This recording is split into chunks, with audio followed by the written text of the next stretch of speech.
There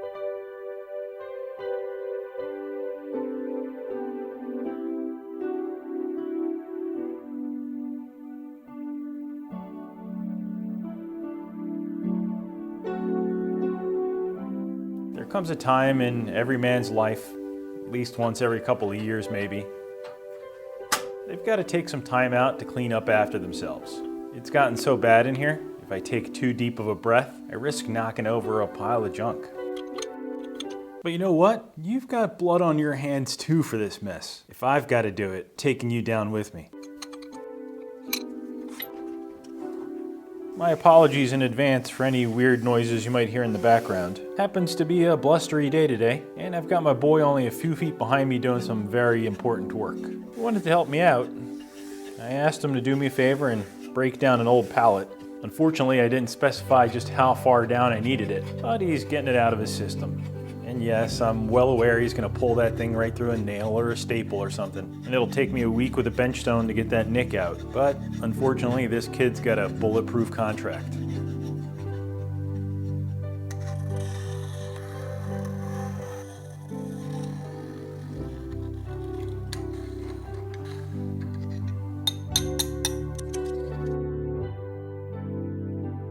Well, would you look at that? You see that weird chip in there? Looks just like that one time I made a forced transition right into a story about being just a wee lad. Not quite fresh out of school, but close. I interviewed for and got a job with the city. Now, you might not have heard it in my voice, but in that last sentence, the and city were capitalized. Municipal job. I even got a badge/key card on a retractable belt clip. I was official. Bonafide, and it was pretty cool while it lasted. I was in mechanical inspections. Anything public works that had to do with mechanical stuff, me and my gang were on it. I say my gang like I was the boss, but in reality, I was the red shirt of the group. New pole for the fire station? I was there. Somebody kept calling about the slide tearing kids' legs open at some city park. I'd check it out. Auger repair for the sewage plant? That was us. Falling bridges, exploding boilers, plummeting elevators, you name it. If it was mechanical-ish and the city was paying for it, they'd send one of us to check up. I'd drive in the mornings, pick up my binder and drawings, quick chat in the combo kitchen/meeting room, then out with my partner. We went out in pairs, always in pairs, in a standard issue city car, municipal car. Think undercover cops. It was some sort of dark blue LeBaron maybe? I really wish I could remember what that was. You know, the one vinyl top and fake wood veneer dash. Once a morning meeting broke, we'd grab a styrofoam cup of too hot coffee with an ill-fitting lid from the kitchen and out the door. This was before fancy coffee, by the way. Back when life was simpler and all coffee tasted exactly the same. Hazelnut indeed. But don't get me wrong, there were still coffee connoisseurs back then. They were just called weirdos. I say out the door, but getting into and out of the office was a bit of a procedure. We were in a city lot with a security guard at the gate. First thing, every day, being the NFG, I'd get sent out to the car to check and register the mileage. Went right in my little book. And every single morning, despite my best efforts, I'd get stopped by an old guy they called LP. For long play, I think. Like the records. Good old LP. If you so much as even made eye contact with this guy, even from 30 yards away, he'd lay in with something important he had to tell you that'd go on and on and on. The guy could talk for an hour on a single breath.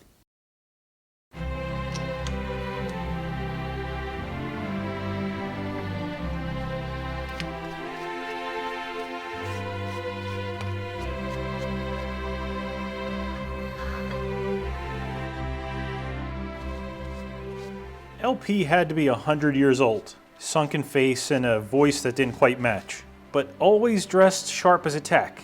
I never asked what he officially did, but he'd always be the first one out there, patrolling the grounds around the offices, picking up trash, newspapers that were thrown over the fence, old man stuff like shaking fence posts to see if they were still stuck in the ground. Then he'd pat each one on the head like he was proud of it before moving on to the next. The guy's mission in life was to talk forever. I was young and polite. Usually my only way out of that verbal headlock was a honk from a car or a slamming door, a whistle off in the distance, any cue or excuse to get away. I'd bid him a good morning and walk off while he kept talking like I was still standing right there in front of him. Anyway, the partner and I would be in a car the whole day, crisscrossing the city, checking off our little boxes, and mostly listening to AM talk radio. We never had much to say to each other. To this day, I still feel the distinct vibe that I wasn't the first or probably last young kid out of school that he was forced to ride with. But once I learned the job and he figured out I was cool, he'd just have me drop him off at his girlfriend's house. Of course, that meant I did a lot of the work, but it didn't bother me much if it meant an end to that infernal sports talk radio. The job did come with a fancy office in the municipal building, way up on the 20th floor. Nice view of the city. I'd spend a day every week there doing I have no idea what. Making copies, I guess. TPS reports, that sort of thing. But usually I'd report to and leave from the satellite office, like a district office. Still technically in the city, but out closer to the burbs. Now I suppose when cities build random district offices like that, they usually don't go all out, buy new land, and build brand new offices with verandas and waterfalls. What they do is cram you into an existing shanty town built by our founding fathers on land they already had for something else. They'd keep packing more and more offices into the same space until it collapsed into a neutron star. Write that off as a water main break and then start again somewhere else.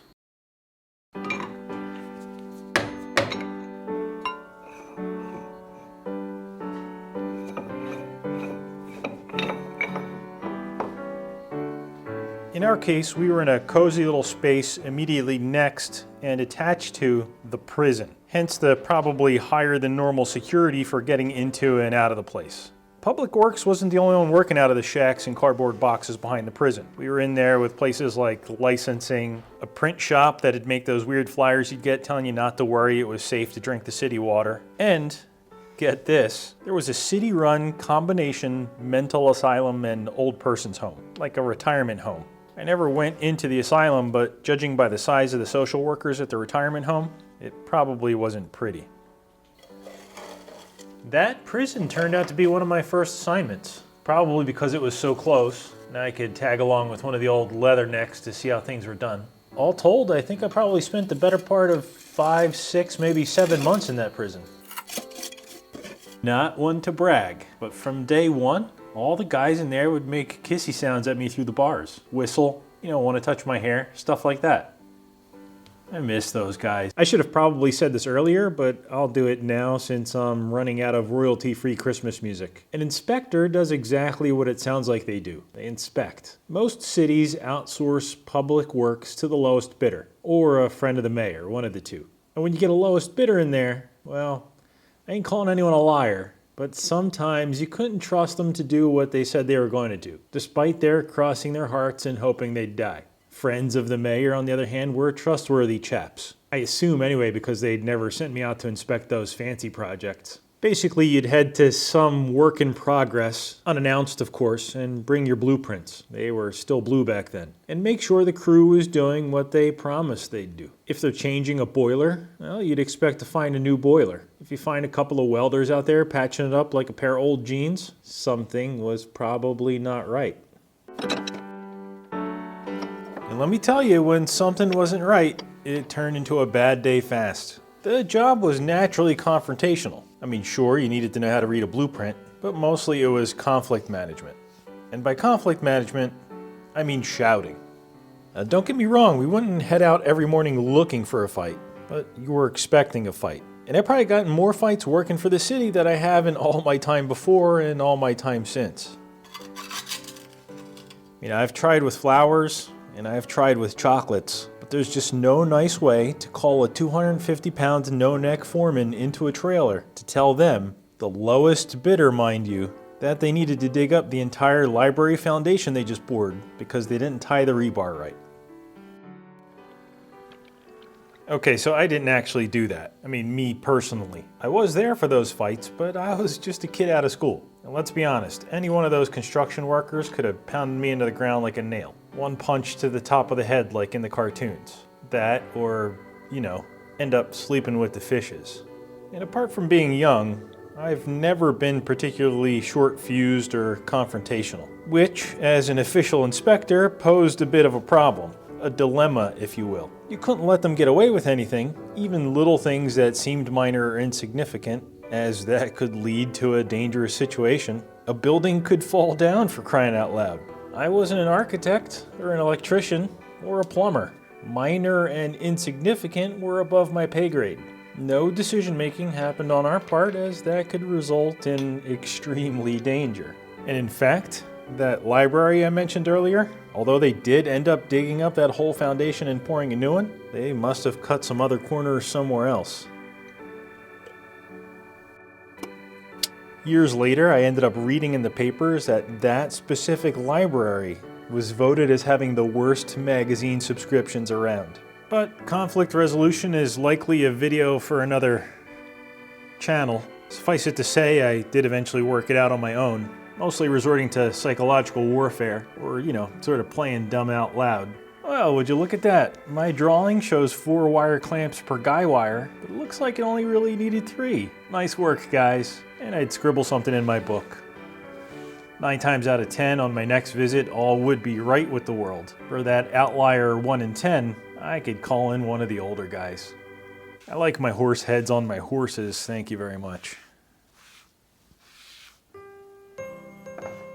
Things were going pretty alright. My TPS reports looked good and I had fewer and fewer tickets on the corkboard, which meant I was finally holding my own and I was on schedule. I was getting to know my coworkers and the contractors, which, off the record, meant I could start to raise my voice and bust their chops. I don't mean that to sound like a knucklehead, quite the contrary. In that environment, at least back then anyway, raising your voice and not getting murdered for it meant, in a way, that you'd kind of made it.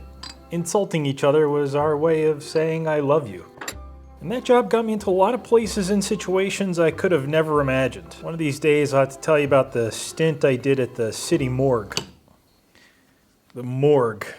There's a place that'll change a kid's perspective on life. The city was installing a new HVAC system in the middle of one of the hottest summers. Let that just sink in a minute. A very active city morgue, a sweltering summer, and no air conditioning or ventilation. Let's just say I spent my first week there mostly outside, dry heaving my brains out into the bushes. But let me try to rein this video in, otherwise we'll be here talking clean into the new year. It was Christmas Eve. Work was slow, but we were all out running our errands as the folks back at the office got things ready for a little party. By little party, I mean a shot of eggnog, a handshake, and everybody going home early.